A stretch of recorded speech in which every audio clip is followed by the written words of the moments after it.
എല്ലാവർക്കും സുഖമാണല്ലോ അല്ലേ. ഇത് നമ്മുടെ മുറ്റത്ത് ഒരു കുഞ്ഞു തൈ നമ്മൾ നട്ട് വെച്ചതായിരുന്നു. ഒരു 6 മാസമൊക്കെ ആയിട്ടോ നട്ട് വെച്ചിട്ട്. നമ്മൾ എലഞ്ഞിക്ക് പോയപ്പോൾ അവിടെ ഒരു നഴ്സറിയിൽ നിന്ന് മേടിച്ചുകൊണ്ട് വന്നതാണ്. വീട്ടിൽ പോയപ്പോൾ അവിടെ നിന്ന് മേടിച്ചാട്ടോ.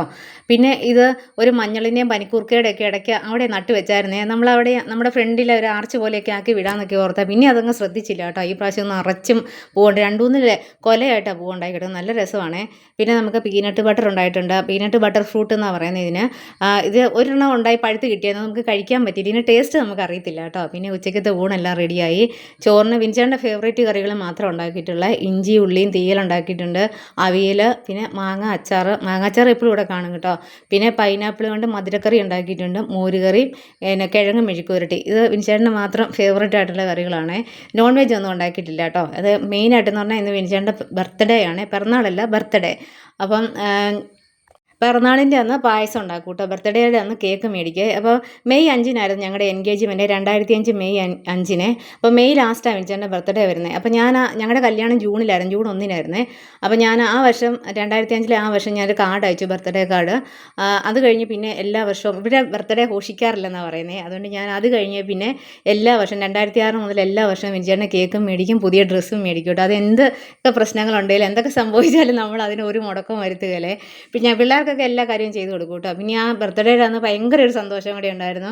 അപ്പൂൻ്റെ ഡിഗ്രിയുടെ റിസൾട്ട് വന്നു. അപ്പൂന് ഓവറോൾ A ഗ്രേഡ് ഉണ്ട്. അപ്പോൾ ഇനിയിപ്പോൾ അടുത്ത കോഴ്സിന് PGക്ക് ആയിട്ട് അഡ്മിഷനായിട്ടൊക്കെ എല്ലാ കാര്യങ്ങളൊക്കെ ചെയ്യാൻ നടക്കും കേട്ടോ. നന്ദുകൂട്ടം 10ാം ക്ലാസ്സിലോട്ടായി. ഈ വർഷം അവന് SLC എഴുതണം. അങ്ങനെ എല്ലാവരും പ്രാർത്ഥിക്കണം ഞങ്ങൾക്കൊക്കെ വേണ്ടിയിട്ട്. പിന്നെ നമ്മൾ ആദ്യം കാണിച്ച ചെടിയില്ലേ, ആ ചെടി 4 ദിവസം കഴിഞ്ഞിട്ടാട്ടോ ഈ പൂ ഇത് ചാടിയൊന്നും പെട്ടെന്ന് അങ്ങ് പൊഴിഞ്ഞു പോകുന്നില്ലേ. അപ്പം എനിക്ക് ഇതിൻ്റെ പേര് പറഞ്ഞാലും അറിയത്തില്ല കേട്ടോ. അതിൻ്റെ ഇല ഞാൻ ഒന്നുകൂടെ സ്പെഷ്യലായിട്ട് കാണിച്ചൊരു കുഞ്ഞ് തൈയായിട്ടാണ് കിട്ടിയത്. അപ്പം നല്ല രസമായിരിക്കും കേട്ടോ മേടിച്ച് നട്ടൊക്കെ വെച്ചാൽ. അപ്പം ഞാൻ ഇല കണ്ടിട്ട് എനിക്ക് കറക്റ്റ് പറഞ്ഞാലും അറിയത്തില്ല, ആർക്കെങ്കിലും അറിയാമെങ്കിൽ ഒന്ന് കമൻറ്റ് ഇടണേ. ഇവിടെ അപ്പൂനും അറിയത്തില്ല എന്ന് പറഞ്ഞാൽ ഞാൻ അവനോട് ചോദിച്ചായിരുന്നു, അവനും പേരറിയത്തില്ലേ. പിന്നെ എല്ലാവരും മേടിച്ച് നട്ട് വെച്ച് നോക്കണം കേട്ടോ. നല്ല രസമാണ്, കുറേ ലാസ്റ്റ് ചെയ്യും. ഇത് 2 ട്രിപ്പായിട്ട് ഇതേ പൂവ് ഉണ്ടാകുന്നുണ്ട്. ഇപ്പം ഒരു കൊലയാണെങ്കിലും ഉണ്ടായാലും കുറേ ദിവസത്തേക്ക് ഇങ്ങനെ ലാസ്റ്റ് ചെയ്യുന്നുണ്ട്. ആദ്യത്തേത് ഇപ്പോൾ ഈ പഴം കാണുമ്പോൾ അറിയാമല്ലോ, ഞാൻ ഈ പഴം ഒന്നുകൂടെ കാണിക്കുന്നുണ്ട്. ആദ്യത്തെ പഴം പഴുത്ത് വരുന്നുള്ളൂ. ഇപ്പോൾ ഇത്രയും ദിവസമായല്ലോ, പെട്ടെന്ന് പഴുക്കുന്ന ഫ്രൂട്ടല്ല ഇത്. പീനട്ട് ബട്ടർ ഫ്രൂട്ട് ഇതിൻ്റെ ഭയങ്കര കിളികളാണ് നമുക്കിതിന് ഈ പഴുത്ത് വരുന്ന നോക്കിയിരിക്കുന്നത്. ഇപ്പം കിളി വന്നിട്ട് വൈകിട്ട് തിരിച്ചു പോകുന്നില്ല. നമ്മുടെ ഇവിടെ ഇല്ലിയൊക്കെ ഉള്ളതുകൊണ്ട് അതുങ്ങൾ ഇവിടെ തന്നെ ഇരിക്കുക. രാവിലെയും രാത്രിയൊക്കെ കിളികളുടെ കരച്ചിലുള്ളൂ നമുക്ക്.